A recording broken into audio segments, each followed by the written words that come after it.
Je ferai. Ah d'accord.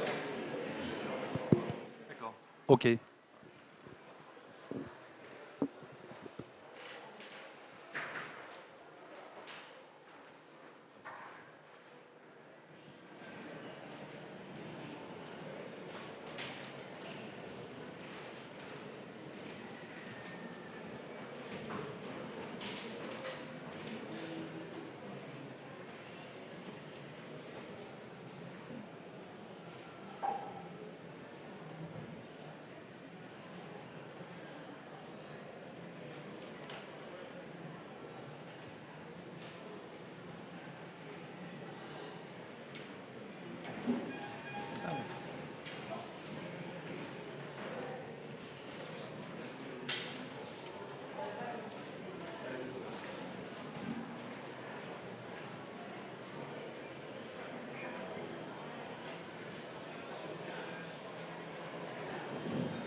On y va?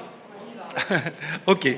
Donc merci à vous tous d'être venus m'écouter. Donc je vais essayer de présenter un petit diaporama sur ce que l'on connaît des virus qui passent de l'animal à l'homme. Bien sûr en parlant du coronavirus, mais pas seulement, en parlant aussi de la grippe et d'autres virus qui passent de manière ordinaire ou extraordinaire à l'homme. Et donc, je suis chercheur à l'unité infectiologie et santé publique à l'INRA de Tours. Donc, je vais vous parler un peu de quelques virus zoonotiques ordinaires et ensuite de l'émergence de quelques agents infectieux nouveaux ou extraordinaires. Ensuite, j'évoquerai un peu les origines de l'émergence et ce que l'on peut en connaître actuellement, avec notamment l'exemple des virus influenza, enfin du virus pandémique de 2009, parce que l'exemple est assez intéressant. Et je vais ensuite essayer d'évoquer quelles sont les actions possibles, qu'est-ce que l'on fait à l'INRA sur ces virus, et comment il est possible de prévoir et d'anticiper ces pandémies ou ces épidémies.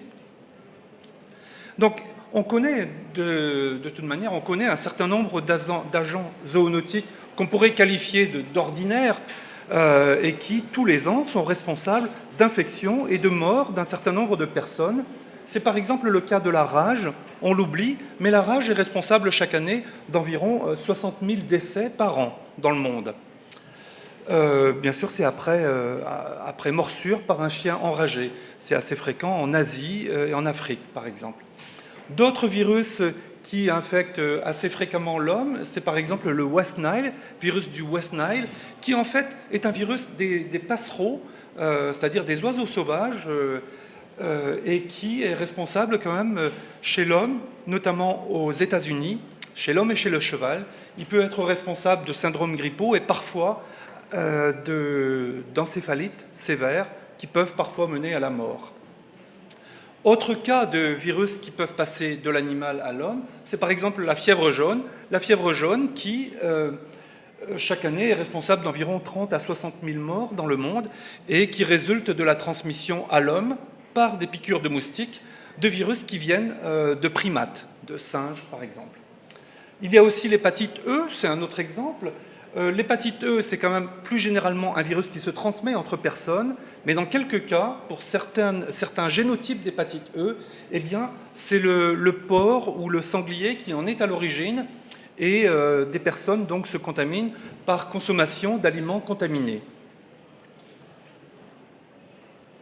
Et par exemple, ici, j'ai retracé les premières années de l'épidémie de West Nile aux USA. D'abord, le virus a été identifié dans la région de New York en 1999, et en quelques années, ce virus a envahi tous les USA, puis une grande partie du continent américain. Et vous voyez par exemple ici, en 2001, il a été responsable d'environ 1500 encéphalites ou méningites, dont 177 morts. En 2012, c'était environ 5600 cas répertoriés, dont plus de la moitié étaient des méningites ou des encéphalites, avec près de 300 morts. Et tous les ans, il y a comme ça un certain nombre de personnes qui sont infectées par le virus West Nile aux États-Unis. Donc c'est toujours après une piqûre d'un insecte qui auparavant aura piqué un merle, une pie ou une chose comme ça. Parce que ce sont en fait ces passereaux qui sont les premières victimes de ce virus. Et de temps en temps, ce virus passe à l'homme ou au cheval. Et pour ce qui concerne alors les agents que je qualifierais de plus extraordinaires, et ce qui illustre bien en fait la thématique One Health, c'est-à-dire maintenant beaucoup d'instituts de recherche sur les agents infectieux s'intéressent aux agents infectieux par une approche One Health, c'est-à-dire qu'on considère que la santé est partagée à la fois par l'homme, l'animal et la faune sauvage et l'environnement. Et donc, l'un des virus qui illustre bien ce partage des virus ou ce passage des virus de la faune sauvage à l'homme, eh bien, c'est le cas d'Ebola, par exemple. Donc, Ebola, le virus a été identifié en 1976. Il y a eu depuis quelques épidémies en Afrique, mais surtout une énorme épidémie en Afrique de l'Ouest qui a fait près de 30 000 cas, dont plus de 11 000 morts. Ça a duré à peu près de décembre 2013, je crois, jusqu'en juillet 2015 à peu près. Et actuellement, il y a une autre épidémie d'Ebola en ce moment en RDC, donc République démocratique du Congo. Jusqu'à présent, on a dénombré à peu près 3400 cas, dont plus de 2200 morts. Dans le cas de Ebola, en général, quand même, la transmission se fait par contact direct entre personnes contaminées et futurs contacts. Et donc, les contacts sont quand même facilement identifiés. Il peut être assez facile de retrouver qui a touché une personne connue pour être infectée. Autre très grand exemple qui a vraiment bouleversé l'humanité, c'est le cas du sida. Le sida aussi, ça vient de l'animal, ça nous vient du chimpanzé et du gorille. Donc le virus les premiers cas de sida ont été identifiés aux USA en 1981. En 1983, le virus a été identifié. Actuellement, on en est en France, dans le monde, il y a à peu près 38 millions de personnes infectées par le sida. Et depuis les débuts de l'épidémie, le virus a tué environ un peu plus de 30 millions de personnes dans le monde. Actuellement, les décès annuels sont un peu moins nombreux. Enfin, pendant un moment, c'était près de 1,8 million à 1,5 million à 2 millions de personnes qui décédaient par an sur Terre à cause du sida. Maintenant, grâce à la thérapie et à la trithérapie, les décès sont moins nombreux. On est à un peu moins de 800 000 décès par an dus au sida. Et donc, actuellement, il y a pas mal de personnes, quand même, dans les 38 millions de porteurs, il y a à peu près 24 millions de personnes qui sont sous traitement antirétroviral. Et ce virus a aussi été identifié a posteriori dans des échantillons biologiques qui avaient été conservés. Il a été identifié notamment dans des oui, dans des échantillons qui avaient été conservés au Zaïre ou République du Congo. Et donc ceci a permis de retracer, par une méthode d'horloge moléculaire, ça a permis de retrouver l'origine du virus. Déjà, il n'y a pas un virus, mais il y en a plusieurs, parce qu'il y a plusieurs lignages de virus de HIV. Il y en a au moins 4, HIV1, MN et O et P. MN viennent des chimpanzés, alors que O et P viennent des gorilles. Et en plus, il y a aussi HIV2. Tous ces virus viennent donc des primates, chimpanzés, gorilles ou d'autres. Et ah oui, excusez-moi. Et donc, ils ont été transmis vraisemblablement aux alentours des années 1900, un peu avant ou un peu après. Et ensuite, ils ont circulé à bas bruit en Afrique, sans être identifiés, pendant près de 80 ans, avant qu'il y ait cette explosion épidémique qui permette d'identifier cette nouvelle maladie. Et donc cette explosion épidémique était notamment due au sexe, à la drogue, au usage de drogue en intraveineux par exemple, et aussi aux transfusions. Et donc, justement, grâce à ces échantillons ancestraux de 1959 ou 60, voilà, il a été possible de retrouver ce qu'on appelle le plus récent ancêtre commun. Donc c'était environ au début du XXe siècle. Et donc voilà, il y a eu une circulation à bas bruit de ce virus pendant 80 ans, et puis une diffusion ensuite facilitée par la croissance très rapide de certaines villes en Afrique, comme on le voit par exemple ici, Léopoldville en 1896 et un peu plus tard. Vous voyez, on passe d'un petit village à une très grande ville, et c'est ce qui a contribué à l'épidémie de sida en Afrique. Autre virus venant d'ailleurs, c'est le cas du SARS. Donc Severe Acute Respiratory Syndrome, c'est-à-dire syndrome respiratoire aigu sévère. En 2002-2003, ce virus avait infecté à peu près 8000 personnes et il avait été responsable d'environ 800 morts. Et ça a réveillé quand même les consciences. On s'est dit, comment ça se fait qu'un tel virus, tout d'un coup, apparaisse? Ça a été la panique un peu pendant un moment. Autre virus très similaire au SARS, c'est le MERS, Middle East Respiratory Syndrome. Donc il est apparu, il a été identifié en 2012, et depuis 2012, il continue à être responsable de cas d'infection chez l'homme. Jusqu'à présent, c'est environ 2500 cas qui ont été répertoriés, dont 860 morts à l'heure actuelle. Et donc ça, c'est transmis du chameau, notamment, des chameaux et dromadaires à l'homme, mais le chameau et le dromadaire ne sont que des hôtes intermédiaires. En fait, ce virus vient de chauves-souris, comme le SARS aussi. Autre exemple de virus qui ont jailli comme ça de nulle part, c'est le cas de la grippe espagnole. C'est aussi le cas de la grippe pandémique de 2009. Et puis, bon, il y a les grippes aviaires, H5N1, H7N9, qui ont été responsables de quelques cas humains, mais, somme toute, depuis 2003, on a enregistré un peu plus de 800 cas humains d'infection à virus H5N1 et environ, c'est plutôt maintenant, 1600 cas d'infection à virus H7N9. Mais finalement, c'est depuis plus de 15 ans, finalement, c'est assez peu nombreux. Ces cas sont assez peu nombreux relativement à d'autres virus. Alors, je vais revenir sur le SARS. Le SARS, donc en 2002-2003, j'ai extrait cette figure d'un article d'un consortium chinois qui, en 2004, a analysé les virus du SARS au cours de cette épidémie de 2002-2003. Et en fait, vous m'entendez là? Oui, je ne sais pas. Ah, voilà.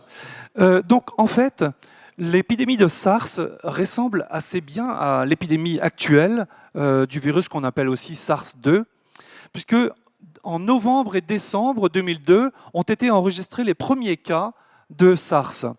Mais il y a eu plusieurs cas indépendants qui n'avaient entre eux aucun lien épidémiologique. Et donc, vraisemblablement, ces personnes se sont contaminées au contact d'animaux, et on pense que c'était la civette. Donc, quelques cas initiaux. Ensuite, une première phase, une phase de transmission, quelques cas chez l'homme, début janvier. Et puis ensuite, ça a commencé à exploser fin janvier.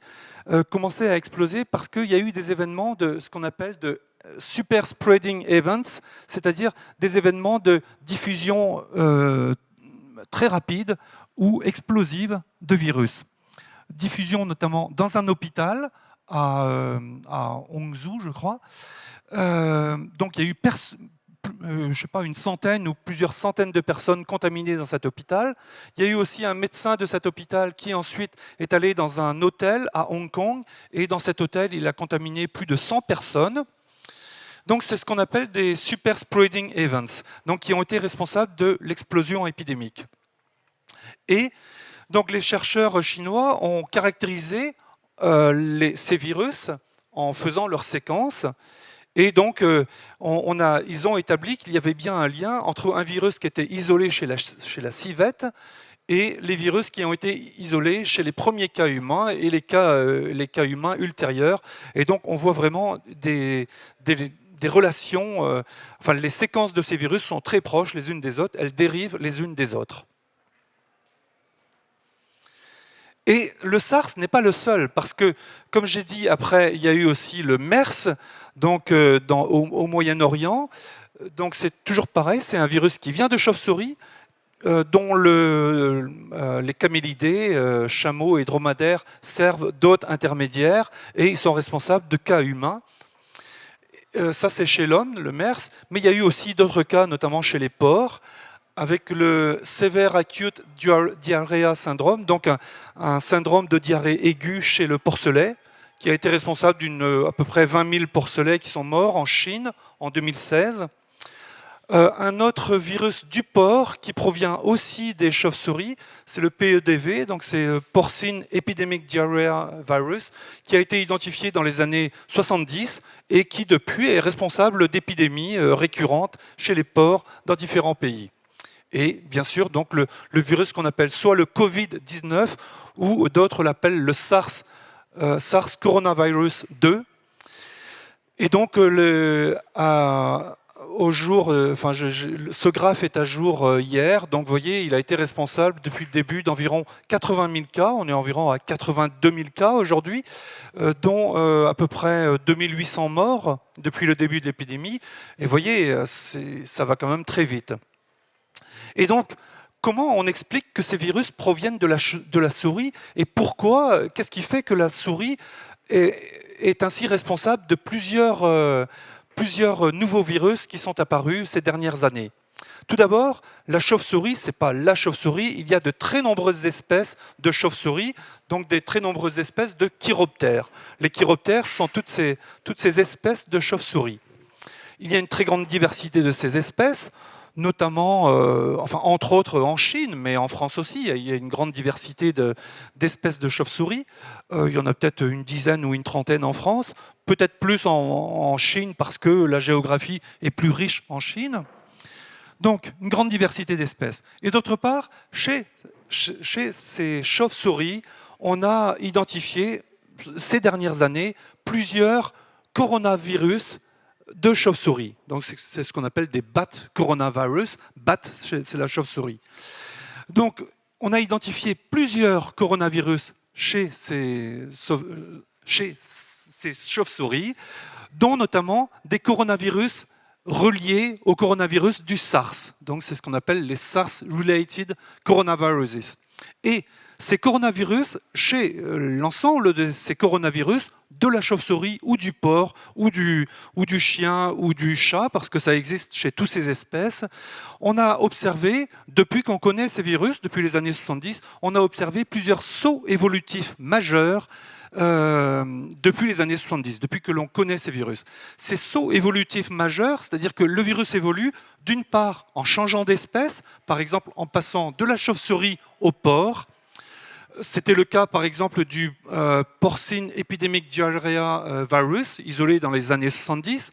C'était le cas aussi de la diarrhée aiguë du porcelet, isolé en 2016.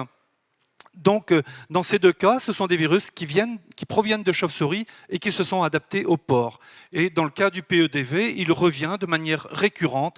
De temps en temps, il fait ici ou là des épidémies qui peuvent être sévères chez les porcs. Ces virus de chauve-souris peuvent aussi passer chez d'autres mammifères. Ça a été le cas du SARS, puisque c'est passé chez la civette. C'est du moins le lot intermédiaire qui a été identifié pour le SARS. Le SARS-2 ou le Covid, il semble que ce soit le pangolin, c'est ce qui a été évoqué. C'est possible.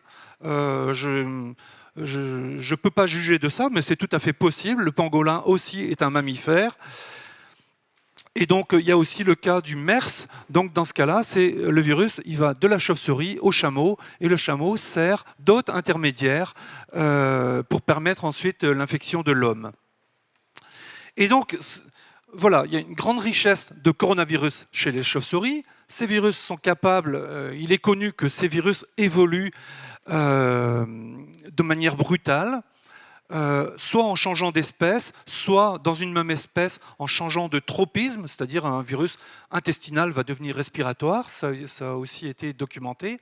Et donc, il y a des propriétés qui sont inhérentes à ces coronavirus. Pourquoi ? Parce que ce sont des virus dont le génome est composé d'une longue molécule d'ARN, et donc ça, de manière inhérente, ça les prête facilement à une évolution par mutation. Non seulement par mutation, aussi par délétion, mais aussi par recombinaison.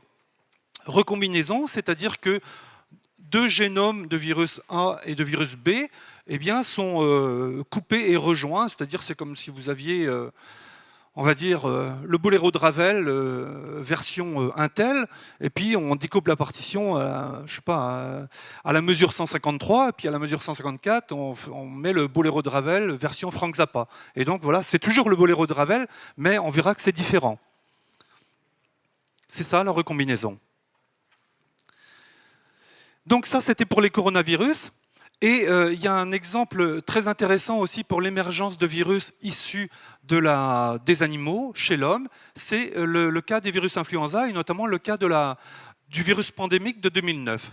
Donc les virus influenza, voici leur schéma. Donc ce qui est important, c'est que leur génome, leur matériel génétique est composé de 8 segments d'ARN. C'est comme s'il y avait 8 chromosomes. Je ne vais pas aller dans les détails, mais disons qu'il y a 8 chromosomes, et ça c'est important dans l'évolution de ces virus. Parce que ces virus, en fait, il y a une très grande diversité des virus influenza chez les palmipèdes sauvages. C'est là que sont tous les virus influenza. Parfois, des palmipèdes sauvages, ils peuvent passer chez des palmipèdes domestiques ou des volailles domestiques. Ils peuvent aussi passer chez des mammifères, le porc, le cheval, l'homme. Et donc chez l'homme, on a quelques virus émergents non pandémiques, c'est le cas des virus H5N1, H7N9, H9N2, qui sont responsables de quelques cas chez l'homme, mais heureusement, ces virus sont incapables de se transmettre de personne à personne. S'ils devenaient capables de se transmettre de personne à personne, là, ce serait grave. Mais on n'en est pas là. Mais à chaque fois qu'un virus acquiert la possibilité de se transmettre de personne à personne, eh bien, il devient un virus pandémique. Et c'était le cas de la grippe espagnole, ainsi que de la grippe asiatique H2N2 en 1957, ainsi que de la grippe de Hong Kong en 1968, ainsi que le cas de la pandémie de 2009. Et une fois qu'un virus est devenu pandémique, la pandémie, ça correspond à l'extension mondiale du virus, et ensuite, le virus, il ne disparaît pas, il revient tous les ans sous forme de grippe saisonnière. Et donc, ces virus sont entretenus chez tous les oiseaux d'eau, disons, les canards, les cygnes, les oies et d'autres oiseaux d'eau. Et donc, il y a des propriétés du virus qui sont dues aussi aux propriétés écologiques de ces espèces. Voilà, le canard et tous les oiseaux aquatiques, ils vivent dans l'eau. Ils mangent dans l'eau, ils font caca aussi dans l'eau. Et donc, et en plus, ils aiment bien se réunir, notamment dans des escales migratoires, parce que ces oiseaux migrent. Donc voilà, ils vivent dans l'eau, ils se regroupent et aussi ils migrent. Ils peuvent migrer sur des milliers de kilomètres tous les ans lors des migrations automnales ou printanières. Et je vous ai dit tout à l'heure que le virus, son génome est composé de 8 segments, et quand un individu est infecté par 2 virus distincts, eh bien, la cellule qui héberge les 2 virus ne fait pas la différence entre le matériel génétique qui vient d'un virus ou qui vient de l'autre virus. Et donc, lors de l'assemblage viral, eh bien, la cellule peut assembler différents assortiments des chromosomes du virus. Et donc, on a toute une diversité possible de virus à partir d'une cellule qui est co-infectée par 2 virus distincts. Et il est fréquent que des animaux, notamment des cygnes, des canards, soient infectés par 2 virus distincts. C'est fréquent, ça se trouve dans la nature très fréquemment. Et donc, cet échange entre virus de matériel génétique, c'est vraiment un événement fréquent et c'est un événement capital dans l'évolution des virus influenza. Et donc, globalement, schématiquement, chez les oiseaux d'eau et les palmipèdes sauvages, il y a vraiment une circulation intensive de tous ces virus influenza entre différentes espèces avec des échanges de matériel génétique. Et donc tout ça fait un pool de gènes du virus qui se trouve là dans le répertoire de la faune sauvage. Et donc ce virus qui est dans la faune sauvage, chez des canards, des oies, des cygnes, le virus, lui, ne fait pas la différence entre un canard sauvage et un canard domestique. Donc il peut très bien aussi infecter un canard domestique. En plus, souvent, ces canards domestiques ne sont pas élevés dans une ferme où il n'y a que des canards. Ils sont aussi élevés dans une ferme où il y a aussi des oies, des dindes, des poulets, notamment en Asie, c'est assez fréquent. Et donc, le virus, déjà, va pouvoir passer du canard sauvage au canard domestique sans aucun problème, mais du canard domestique, il peut aussi passer chez la volaille, donc la poule, la dinde, et de là, éventuellement, il peut passer chez l'homme, ou il peut aussi passer chez le porc, et ensuite, il peut y avoir des échanges de la volaille au porc, et surtout du porc vers l'homme. Ça, c'est assez fréquent. Et donc, j'insiste à nouveau sur les propriétés, enfin l'écologie de ces oiseaux, de ces canards, etc. Ça, c'est très très important parce que tous ces oiseaux aquacoles, ces oiseaux qui vivent autour de l'eau, ils migrent sur de grandes distances. Par exemple, bon, pendant l'hiver, donc ils vont descendre au sud, en Asie ou en Europe ou en Amérique. Donc ils seront au sud pendant l'hiver. Ensuite, en été, ils remontent vers l'Arctique. Ils remontent dans leur territoire de reproduction. Et donc là, ils se mélangent entre des oiseaux qui viennent d'Asie ou d'Amérique ou d'Europe. Ils se mélangent dans ces sites de reproduction et ils peuvent donc s'échanger leurs virus. C'est donc comme ça que des virus peuvent, de là, via l'émigration, arriver en Arctique, et par d'autres oiseaux, ce n'est pas les mêmes oiseaux, hein, d'autres oiseaux peuvent ensuite transporter ces virus en Europe ou en Amérique. Et ça a été observé plusieurs fois ces dernières années, puisqu'il y a eu plusieurs épidémies en Europe et aux États-Unis avec des virus H5 qui venaient d'Asie. Des virus notamment H5N8.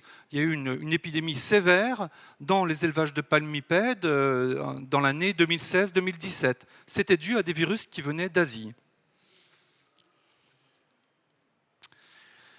Donc j'ai parlé des palmipèdes, je n'ai pas encore parlé du porc.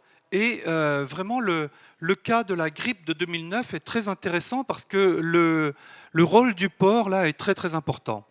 Donc ce virus, il est apparu comme ça, chez des personnes au Mexique ou dans le sud des États-Unis. C'est pourquoi le virus a été appelé le virus de la grippe porcine, ou de la grippe mexicaine, ou de la grippe américaine. On disait que c'était rien, que c'était une petite grippette. Mais finalement, on estime quand même qu'il a été responsable d'environ 280 000 morts sur un an. Ce sont toujours des estimations. C'est un excès de mortalité qui a été attribué à ces virus-là.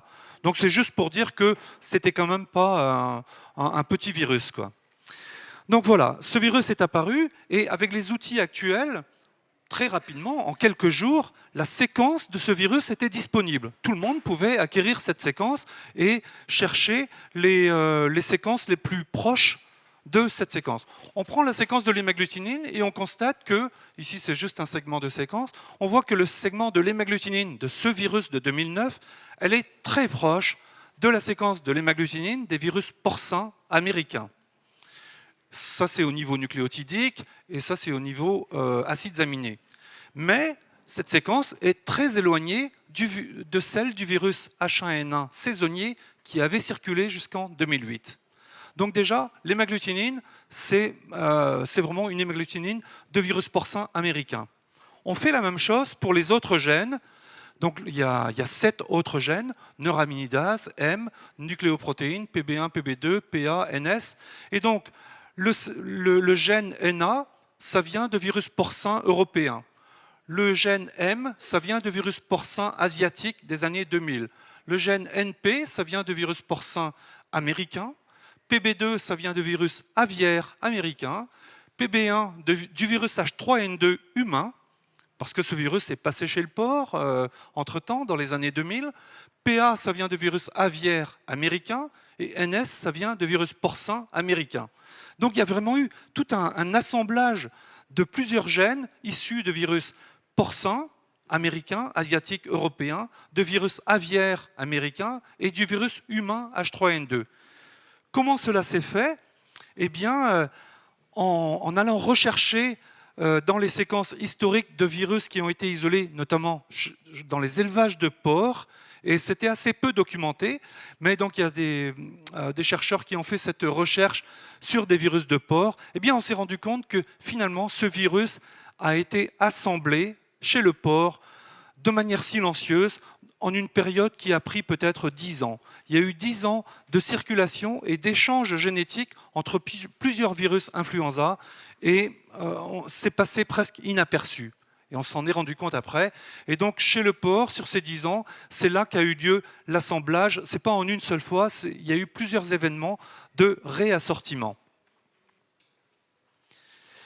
Et donc, j'ai représenté ici ce virus pandémique de 2009, donc avec des segments qui viennent, enfin un gène qui vient du virus humain H3N2, 2 gènes qui viennent de virus aviaire des USA, un gène qui vient de virus porcin asiatique, un autre de virus porcin européen, et 3 autres qui viennent de virus porcin américain. Et donc, de manière indubitable, c'est le porc qui a permis cet assemblage de ce nouveau virus, ce virus tout à fait nouveau qui est apparu en 2009. Et le porc a probablement aussi participé à l'émergence des autres virus pandémiques qui ont précédé. Déjà, donc ici, j'ai représenté l'histoire des virus influenza humains depuis le début du XXe siècle. Donc, en 1918 est apparu le virus de la grippe espagnole. On pense que c'est un virus aviaire qui, peu à peu, et probablement en passant chez le porc, s'est adapté à l'homme. Et donc, un virus aviaire dont les 8 gènes proviennent d'un virus aviaire. Il s'est adapté un peu chez le porc, il est passé chez l'homme. Et puis ensuite, il est revenu tous les ans sous forme de grippe saisonnière, jusqu'en 1957. En 1957, ce virus H1N1, eh bien, il a échangé 3 de ses gènes, justement par ce mécanisme de réassortiment. Il a remplacé 3 gènes, les gènes PB1, N2 et H2, par des virus issus de virus aviaires, par des gènes issus de virus aviaires. Probablement, ça ne s'est pas fait en quelques mois, ça a peut-être pris 2 ans, c'est peut-être pas un seul événement, mais il y a peut-être eu plusieurs événements qui ont permis d'acquérir ces 3 gènes distincts. Et en tout cas, en 1957 est apparu ce virus H2N2 de la grippe asiatique, qui a remplacé le virus H1N1. Ce virus H2N2 est revenu sous forme de grippe saisonnière jusqu'en 1968. À nouveau, en 1968, ce virus a changé 2 de ses gènes, donc PB1 et H3, qui venaient d'autres virus aviaires. Et là encore, le porc a peut-être participé à cet assemblage viral. Et donc ce virus H2N2 est devenu H3N2. Et donc le H3N2 a pris la place du H2N2. Donc voilà schématisé l'évolution des virus influenza chez l'homme depuis le début du XXe siècle, avec H1N1, la grippe espagnole, H2N2, grippe asiatique, H3N2, grippe de Hong Kong, et la grippe pandémique de 2009. Oui, bien sûr. Oui. Oui, c'est-à-dire que le virus de la grippe espagnole, il a le même ancêtre que le virus de la grippe classique du porc des USA. Et donc, en gros, ces trois gènes-là, qui viennent du virus porcin américain, pratiquement, ça vient du virus de 1918. Oui. Oui.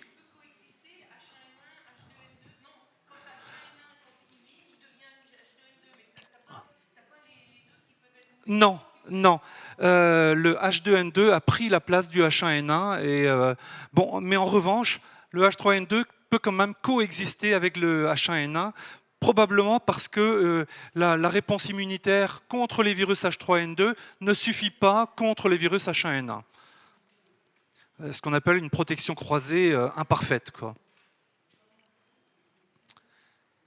Et donc, que fait la recherche pour étudier ces virus? Eh bien, les objectifs de la recherche sur les virus influenza, finalement, ça revient à déchiffrer les mécanismes fondamentaux de multiplication du virus dans les cellules, les mécanismes de la pathogénicité, ou ce qui est responsable de la virulence chez l'animal, notamment le porc ou la volaille, les déterminants de l'adaptation et de la virulence. Qu'est-ce qui fait qu'un virus qui vient du canard peut s'adapter à la volaille, par exemple.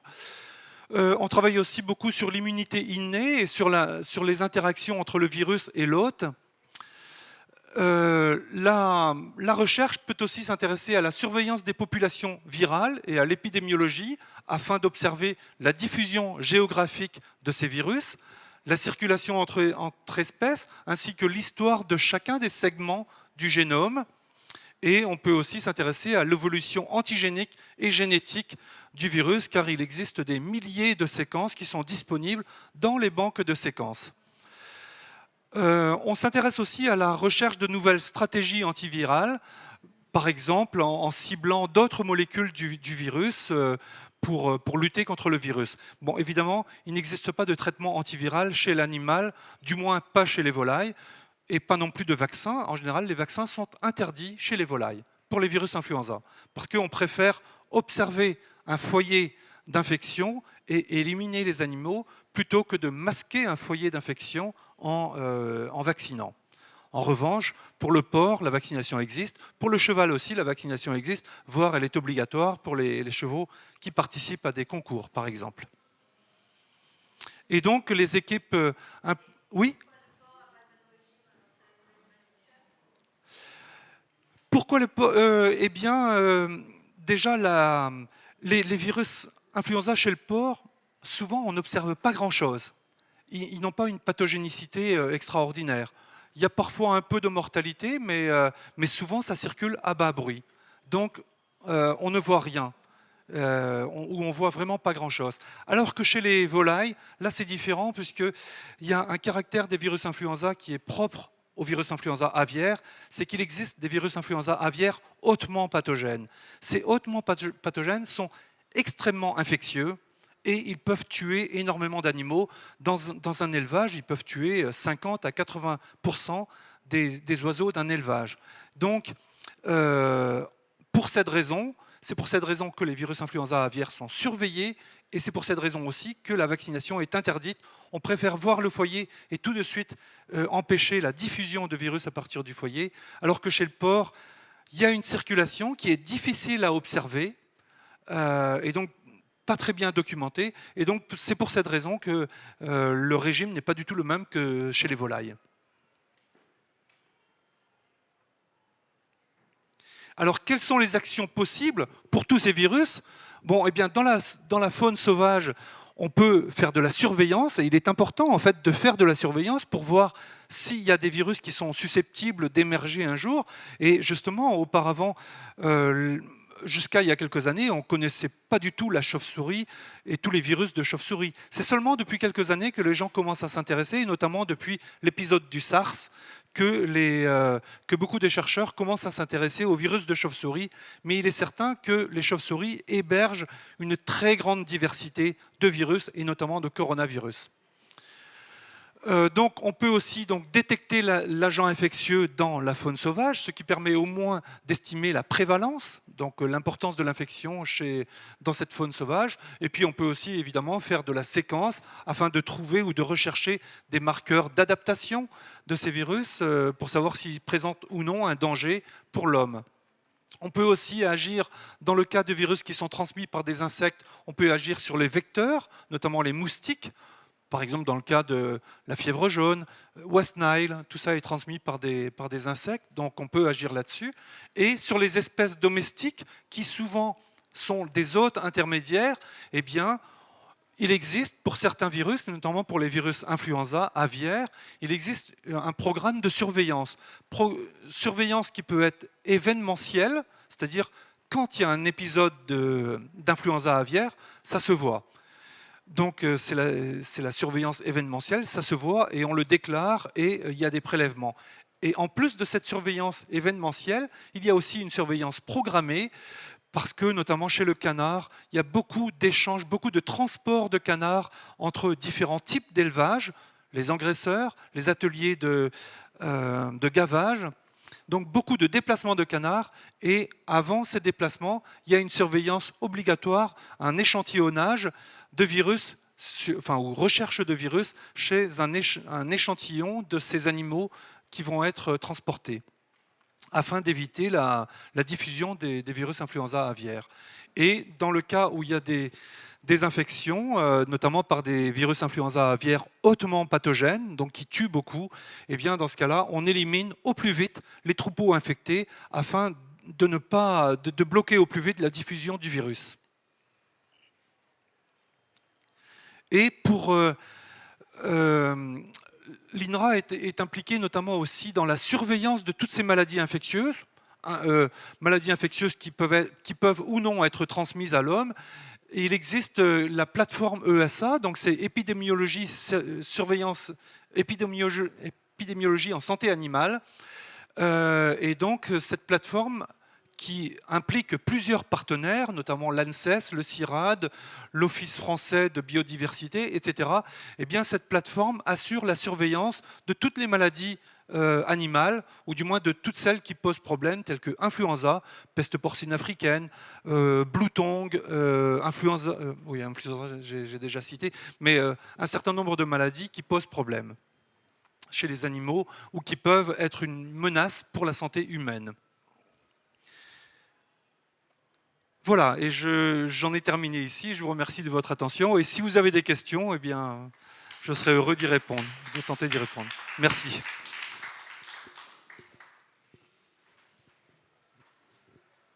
Oui ?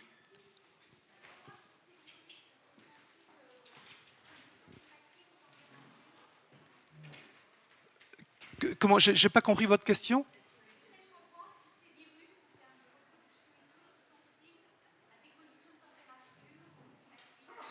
Oui.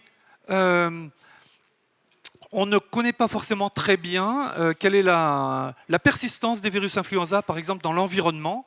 Mais il semble que dans certains environnements aquatiques, les virus peuvent survivre assez longtemps.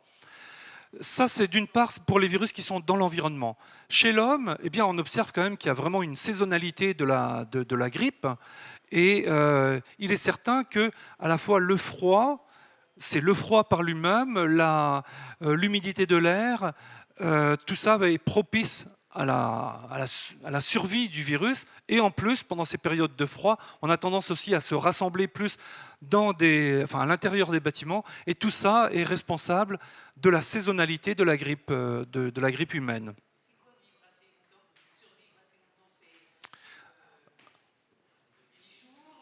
Non, ça peut être, par exemple, dans des lisiers d'élevage de canards. Il y a l'ANSES, des labos de l'ANSES ont fait des expériences pour retrouver est-ce qu'il y avait du virus viable dans les lisiers de canards, d'élevage de canards. Eh bien, pratiquement jusqu'à presque 2 mois, on retrouve du virus encore viable. Si on ne fait rien sur le lisier, si on ne fait pas de désinfection du lisier. Donc ça, oui, ça peut survivre quand même assez longtemps. En revanche, bon, par exemple,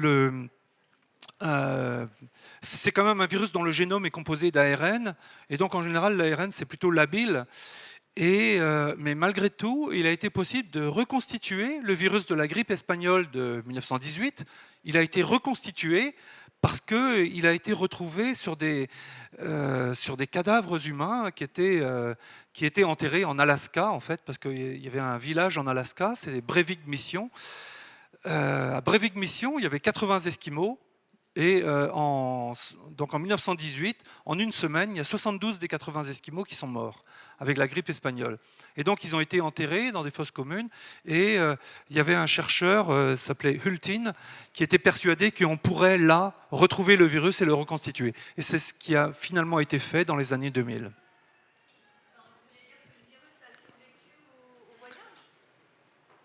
Au voyage? Non, il était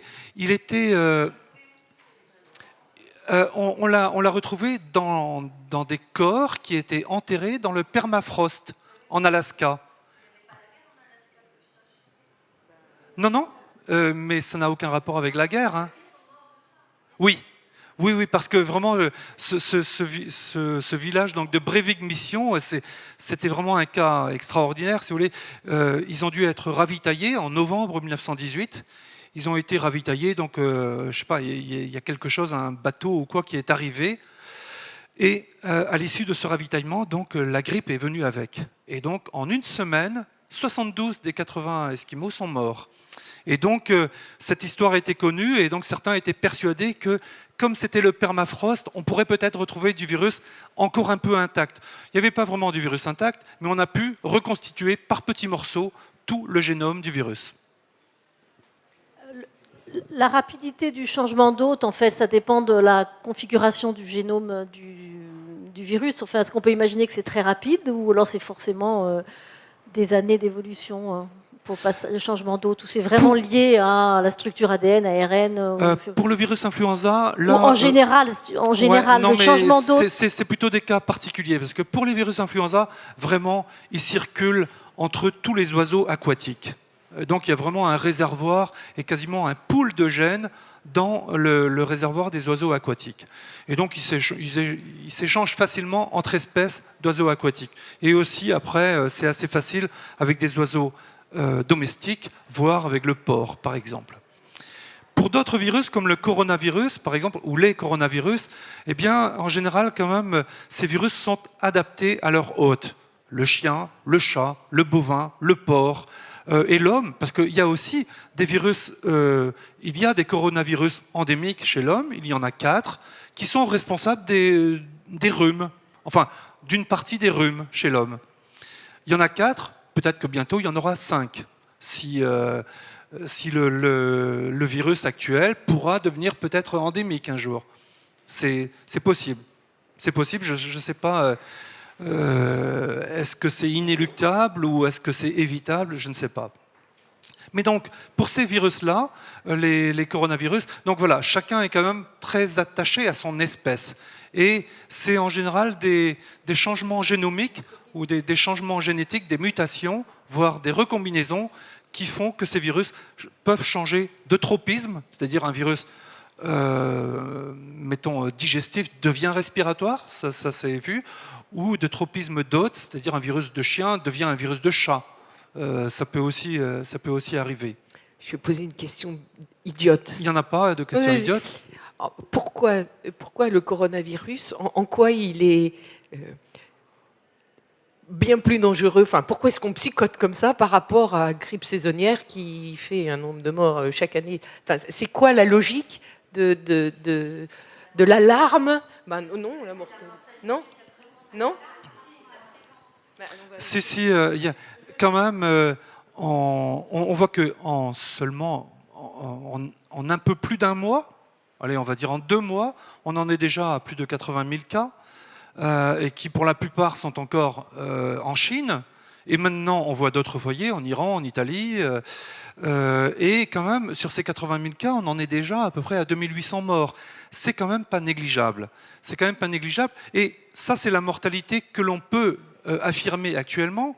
Bon, alors il y a une incertitude sur cette mortalité. D'une part, non, mais cette incertitude, c'est quoi? C'est que d'une part, il y a peut-être des gens qui sont infectés, qui sont des cas et qui ne sont pas encore morts, mais qui vont mourir. Donc, il y a aussi, voilà, il y a les deux qui peuvent aller dans un sens ou dans l'autre. Mais néanmoins, on voit quand même que ce virus, il est en train d'exploser de la même manière que... pour moi, c'est pratiquement similaire à la grippe pandémique de 2009. La grippe pandémique de 2009, eh bien, voilà, c'est en quelques semaines, ou quelques mois au mieux, ou au pire, ça a conquis le monde entier.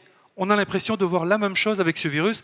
Or, pour le virus de la grippe, on sait faire des vaccins pour les virus de la grippe. C'était un nouveau virus, donc il fallait quand même du temps.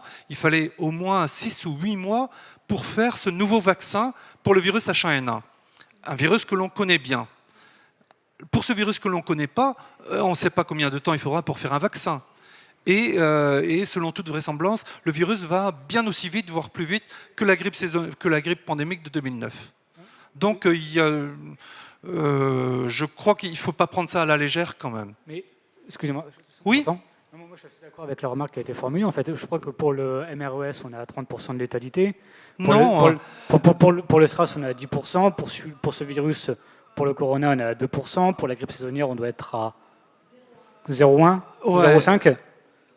C'est plutôt du genre de l'ordre de 0,1% pour la grippe saisonnière. Et quelles sont les classes d'âge qui sont touchées par le coronavirus? Vous avez cette info ou pas? Non, je ne sais pas. Bon, on dit bien sûr que ce sont plutôt des personnes âgées. Cela dit, il y a quand même l'exemple du médecin, du jeune médecin chinois. Il avait 34 ans, et il est mort.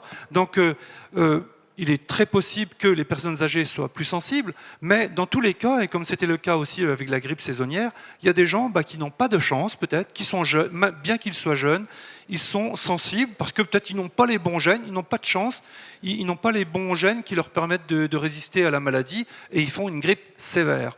Et ils sont en unité de réanimation. Comment ? La grippe, oui, entre 5 000 et 15 000 morts par an, et majoritairement des personnes âgées. En 2 mois? Oui, en 4 mois de saison, oui. Ouais. Mais attention, ce sont pas... C'est vrai que le graphique est effrayant, je suis d'accord. Non, mais ce ne sont pas des personnes chez qui on va dire « Ah, cette personne, elle est morte de la grippe, on a isolé le virus ». C'est pas ça. C'est un excès de mortalité qui, après coup, est calculé. On se dit « Ah, il y a eu un excès de mortalité », donc plusieurs mois après, on voit qu'il y a eu un excès de mortalité, on dit le seul responsable de cet excès de mortalité, c'est le virus de la grippe. Donc voilà, c'est un excès de mortalité. Et donc, aussi bien avec le coronavirus, s'il circule et qu'on ne l'identifie pas chez tout le monde, on pourra là aussi, après coup, lui attribuer un excès de mortalité. Et je pense que si c'est le cas, ce sera plus important que la grippe. Ouais, c'est comme la grippe. Je pense que c'est vraiment pas à prendre à la légère quand même. C'est comme la grippe espagnole, c'est après coup qu'on s'est rendu compte qu'il y avait eu 10 à 20 parce que pour la grippe espagnole, il y a 10 ou 20 ans, on disait, oui, on pense que ça a tué entre 20 et 50 millions de personnes dans le monde. C'était il y a 10 ou 20 ans. Maintenant, on en est plutôt à peut-être que ça a tué entre 50 et 100 millions de personnes. Parce que, oui, pourquoi ? Parce qu'on se rend compte après coup, par exemple, bon, je viens de Tours et je sais qu'à Tours, maintenant, des gens vont rechercher dans les registres de morts et tout ça, et ils se rendent compte que, oui, il y a plein de morts où, en fait, vraisemblablement, les gens sont morts de la grippe espagnole, mais à l'époque, ça n'était pas signalé comme mort de la grippe espagnole. Et donc, c'est seulement maintenant, 100 ans après, qu'on réalise combien ça a été grave, cette grippe espagnole. Oui ?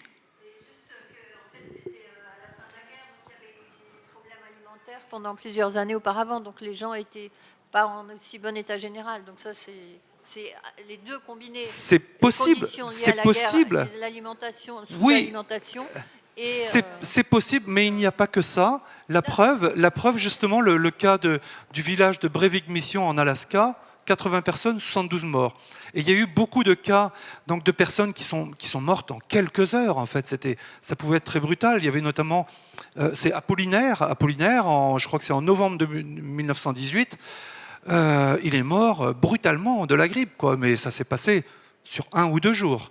Et il y a eu beaucoup de cas comme ça. Donc c'est quand même, il avait une pathogénicité inhérente, si on veut, hein, ce virus. Alors moi j'ai une question. Comment Oui. ils disparaissent? La question d'atténuation. Alors après, qu'est-ce qui se passe? Enfin, le virus il disparaît. Bon, les virus de la grippe, Oui. les virus pandémiques de la grippe, eh ben, ils disparaissent jamais. Ils Enfin, reviennent tous les ans. D'accord. Ouais, souvent. Et donc, ils reviennent tous les ans, mais comme, bon, on commence à s'habituer. C'est-à-dire, il y a l'immunité, et puis peut-être que le virus aussi évolue un peu, et ensuite, le virus est responsable de grippe saisonnière. Bon, actuellement, la grippe saisonnière, c'est donc H1N1, H3N2, influenza B, et généralement, c'est toujours la grippe H3N2 qui est plus sévère. Et donc, mais ce virus, c'est quand même, il est apparu en 68, mais c'est toujours généralement la grippe H3N2 qui est plus sévère. Et donc, dans le cas du coronavirus, ce qu'on peut espérer, c'est que finalement, oui, c'est qu'on peut espérer qu'il y ait en fait beaucoup de personnes qui soient infectées de manière inapparente, tant mieux dans ce cas. Et on peut espérer aussi que sa pathogénicité peu à peu diminue et peut-être deviendra-t-il voilà, un 5e virus, un 5e coronavirus responsable de rhume chez l'homme. Là, c'est vraiment un pari tout à fait personnel, je ne sais pas. Mais dans le cas du SARS, on a pu arrêter ce virus. Il y a eu 8000 cas, pas plus, et il n'est pas revenu. On a pu l'arrêter. Là, on est quand même déjà à plus de 80 000 cas en moins de 2 mois. Je ne sais pas si on arrivera à l'arrêter, et on peut craindre que finalement, il se dilue un peu partout, et qu'il y en ait un peu partout, et qu'il revienne sous forme endémique. Il sera là tout le temps. Mais ça, c'est un pari, je ne sais pas. Oui ? Juste, je m'étais jamais posé la question avant. On nous dit qu'il faut nous laver les mains, mais alors comment ça marche quand on se lave les mains? Il faut de l'eau froide ou de l'eau chaude et du savon bien toxique ou un savon doux? Par quel mécanisme c'est miraculeux de se laver les mains? Eh bien, ces virus, coronavirus comme le virus de la grippe, sont des virus enveloppés. Donc, c'est pas très costaud. C'est pas comme un virus, par exemple un poliovirus. C'est pas un virus enveloppé, c'est une petite coque de protéines qui est très solide et ça survit dans les piscines, par exemple polio. Le virus de la grippe ainsi que le coronavirus, c'est un virus enveloppé. Et donc, les virus enveloppés, un peu de détergent et puis paf, ça désintègre l'enveloppe virale et ils ne peuvent plus marcher, ils ne peuvent plus infecter. Donc, dans tous les cas, en se lavant les mains, effectivement, au moins, on enlève et on détruit le virus qui est présent sur les mains. Mais il faut mettre du savon alors? Juste de l'eau, ça suffit pas? Non, de l'eau ne suffit pas. Alors là, je ne suis pas médecin, je ne suis pas spécialiste de santé publique, mais évidemment, du savon, oui. Mais je trouve du savon ou du gel hydroalcoolique.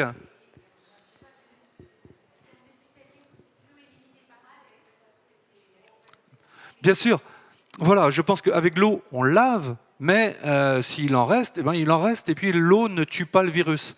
En revanche, si l'eau contient un détergent, du savon, ça va en plus tuer aussi du virus. Il y a des recommandations contradictoires en ce moment, parce que finalement, c'est dans des aérosols, hein, ce virus, hein, c'est l'éternuement, oui, etc. Oui. Alors qu'on nous dit que sur des supports non humains, enfin une porte ça ne reste pas longtemps. Donc le lavage des mains n'est pas finalement l'entrée la plus efficace. C'est un peu curieux, je trouve que c'est contradictoire en fait. Hein, mais... Non, mais le virus de la grippe aussi, c'est pareil, ça se transmet par aérosol, mais pas seulement. C'est aussi par les poignées de porte et tout ça. Ça se transmet aussi par ça, par des supports inertes. C'est pas seulement les aérosols. Oui ? Je ne sais pas.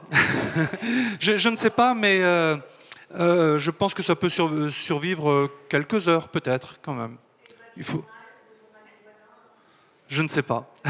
Je ne sais pas, mais enfin, effectivement, tout support inerte peut éventuellement contenir un peu de virus, c'est possible. Oui ?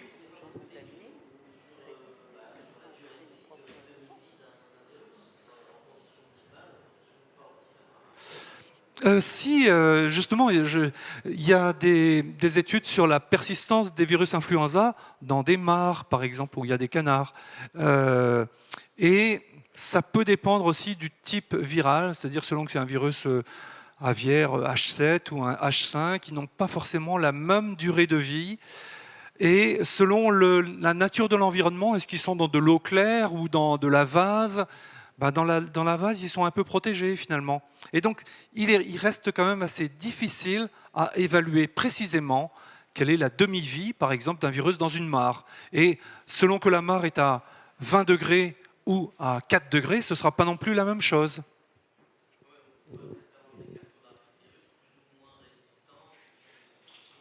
Non, on n'en est pas là. On n'en est pas là.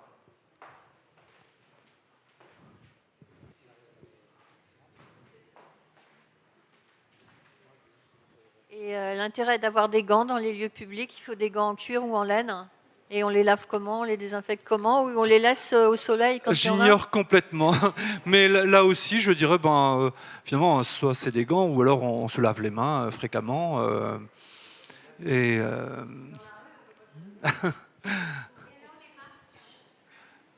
eh bien, les masques, bon, je répète quand même, hein, je ne suis pas un spécialiste de santé publique ou d'épidémiologie, mais les masques, bon, en fait, déjà, ça permet d'éviter aux personnes infectées de relarguer beaucoup de virus. Donc, c'est déjà, et d'ailleurs, les recommandations dans les hôpitaux, c'est pour les personnes atteintes de leur mettre un masque chirurgical, pour qu'ils relarguent moins de virus, mais pour les personnels hospitaliers, ce n'est pas les mêmes masques.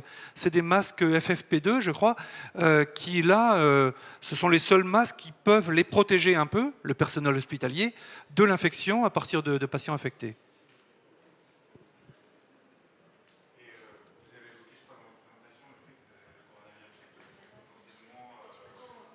Ah, pardon. Le vecteur de la maladie du coronavirus, là, actuel, ça serait peut-être la chauve-souris, c'est ça? Oui. On en est vraiment sûr? Ah oui, quasiment sûr. Oui, oui. Parce que déjà, en fait, c'était des chercheurs chinois de Wuhan, justement, qui ont fait des recherches beaucoup sur les virus de chauve-souris, justement à la suite de l'épidémie de SARS. Et ils ont identifié, dans des articles qui étaient publiés en 2019, hein, ils ont identifié beaucoup de virus, de coronavirus, chez beaucoup d'espèces distinctes de chauves-souris. Et ils ont même dit dans leur papier, c'était d'ailleurs dans un article de Marc Gozlan, enfin il y a un blog de Marc Gozlan sur Le Monde, c'était très très bien son article là-dessus. Et donc ces chercheurs chinois avaient même dit, c'est inquiétant, tous ces coronavirus identifiés et encore non identifiés chez les chauves-souris, c'est inquiétant parce que on a probablement là le prochain virus pandémique. C'est à peu près ce qu'ils ont dit dans leur article publié ou dans leurs articles publiés en 2019. Oui, c'est un certain type de chauve-souris que nous, on n'a pas en Europe, j'imagine. Alors là, je suis incapable de répondre, mais il y a quand même une très grande diversité de chauves-souris. Il y a des rhinolophes, il y a des pipistrelles, il y a plus. Je ne m'y connais pas. Mais partout où ils ont échantillonné ces chauves-souris, partout on a trouvé beaucoup de virus. Des coronavirus, mais aussi d'autres virus, y compris des filovirus tels que Marburg ou Ebola aussi. Oui, il est reconnu que les chauves-souris sont. Oui, c'est sans doute un réservoir de nouveaux virus. Oui. Et d'ailleurs, on en connaît quand même un certain nombre de. Bon, il y a Ebola, ça vient de la chauve-souris. Encore, Ebola, ça a été assez difficile à identifier, à retrouver du virus Ebola chez des chauves-souris. Mais je crois qu'on a fini par en trouver quand même. Il y avait eu une épidémie de Nipah en Malaisie. C'était un autre virus qui d'abord a donné lieu à un syndrome grippal chez le porc. Et le porc a infecté les personnes qui travaillaient dans les élevages ou dans les abattoirs de porcs. Il y a eu à peu près une centaine de morts en Malaisie à cause de ce virus Nipah. Et Nipah, je crois que c'était en 96. Et ils ont pratiquement abattu tout le cheptel porcin en Malaisie pour mettre fin à cette épidémie. Mais là, en l'occurrence, c'est parce qu'ils consomment la chauve-souris ou pas? Comment ça Non. se passe Par exemple, dans le cas de. Non, alors, par exemple, je vous ai montré... Voilà, ici, par exemple, donc c'est des chercheurs chinois qui ont étudié les SARS identifiés chez l'homme, chez les premiers cas humains, et puis ensuite chez les autres cas humains. Et donc, vraisemblablement, les premières infections, les premières transmissions de la civette, et non pas de la chauve-souris, de la civette à l'homme, ont eu lieu là, en novembre-décembre. Et pourquoi ce n'est pas directement la chauve-souris ? Oui, parce qu'ils décrivent justement dans leur article que c'est vraisemblablement pas directement à partir de la chauve-souris, parce que à cette époque-là, les chauves-souris hibernent. Dans ce cas, ou de moins dans cette région, les chauves-souris hibernent, et donc vraisemblablement, ce n'est pas à partir des chauves-souris que les personnes se sont contaminées, mais c'est très vraisemblablement à partir de la civette, chez qui on a retrouvé pratiquement le virus du SARS. Mais parce qu'on la consomme. Oui, ouais. C'est par ingestion que l'homme... Alors ça peut être c'est pas forcément par ingestion, ça peut être aussi parce que en fait les animaux en Chine, apparemment on n'achète pas des animaux morts, on achète des animaux vivants. Et donc il y a beaucoup de marchés d'animaux vivants, marché de volailles vivantes ou marché d'animaux sauvages vivants ou animaux d'élevage vivants. Donc les gens peuvent se contaminer dans le marché. Et ils peuvent aussi se contaminer ensuite peut-être en tuant l'animal ou en le dépeçant, peut-être. Mais c'est plutôt au contact d'animaux vivants et non pas au contact de la viande cuite, en tout cas. La viande cuite, il n'y a aucun risque. Non, c'est pas ça.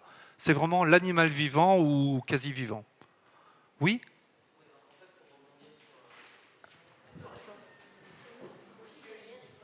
Oui, alors sur la contamination, vous avez parlé de contamination interespèce, et donc concrètement, c'est pas en la mangeant qu'on va choper le virus, mais vous avez parlé des mares, donc c'est plutôt des éléments autour de l'espèce qui sont où il y a beaucoup de virus, et si on y va, on risque d'attraper le virus. Comment concrètement... Non. Pour les virus influenza, oui, d'accord. Les virus peuvent survivre un peu dans les mares et tout ça, et ce qui permet au virus de passer entre espèces d'oiseaux aquacoles. Mais ensuite, c'est pas en touchant des oiseaux ou en allant dans les mares que l'homme s'infecte. Non, les cas de virus influenza, des virus influenza aviaires qui infectent l'homme, eh bien, dans tous les cas, les virus H5N1 ou H7N9, ce sont des personnes soit qui travaillent dans des élevages ou qui vont dans des marchés de volailles vivantes. Donc les producteurs. Oui, mais aussi, non, il y a eu pas mal, même des touristes qui allaient dans des marchés de volailles vivantes et qui se sont contaminés avec du virus H7N9. Donc en général, ça requiert en fait de la respiration d'animaux. Et ouais. Sans toucher, oui. Peut-être. Ouais. Parce que vous avez parlé de beaucoup de foyers de virus et d'espèces différentes, le cochon, comme vous avez dit, les oiseaux avicoles, etc. Et du coup, on parle beaucoup entre nous de contamination entre nous. Alors, il faut mettre le masque, mais pour se protéger des contaminations interespèces, parce qu'on n'est pas du tout capable aujourd'hui de mesurer la quantité d'oiseaux qui portent le coronavirus. Bon, déjà, par exemple, pour les virus grippaux, en fait, on peut dire, en approximation, on peut dire on ne s'infecte pas à côté d'animaux. Ça n'existe jamais. Disons, en gros, enfin, j'exagère un tout petit peu. Mais chaque année dans le monde, il y a 1 à 2 milliards de personnes qui font la grippe ou qui sont infectées par le virus de la grippe, à peu près. Oui, visible ou pas, mais c'est à peu près, mettons, 1 milliard de personnes. Bon, mais toutes ces personnes s'infectent au contact d'autres personnes et non pas d'animaux. Les transmissions de virus d'animaux à l'homme, c'est très rare. Par exemple, ça peut venir du porc. Bon, il y en a moins de 1000 par an. Alors que la grippe, c'est à peu près 1 milliard de personnes infectées. Il y a moins de 1000 par an qui sont infectés par un virus provenant du porc, et moins de 100 par an qui sont infectés par un virus qui provient de volailles. C'est très rare. Mais quelquefois, un virus provenant du porc quelquefois, il peut avoir du succès et il va se transmettre facilement entre personnes. Ça a été le cas du virus pandémique de 2009. Si j'ai bien compris votre présentation, en plus, il peut y avoir des mutations, donc un même virus peut muter et finalement acquérir une propriété qu'il n'avait pas auparavant Oui, et redevenir dangereux alors qu'il ne l'était plus, par exemple. oui, mais ça c'est surtout le cas avec les coronavirus. Oui, on a observé pas mal de mutations qui ont changé les propriétés du virus. Avec les virus influenza, ils mutent tout le temps, mais ce n'est pas ces mutations qui leur font brutalement changer de pathogénicité ou de virulence. Ils mutent tout le temps et ça leur permet, en particulier pour les virus influenza, d'échapper aux anticorps. Parce que, voilà, ouais.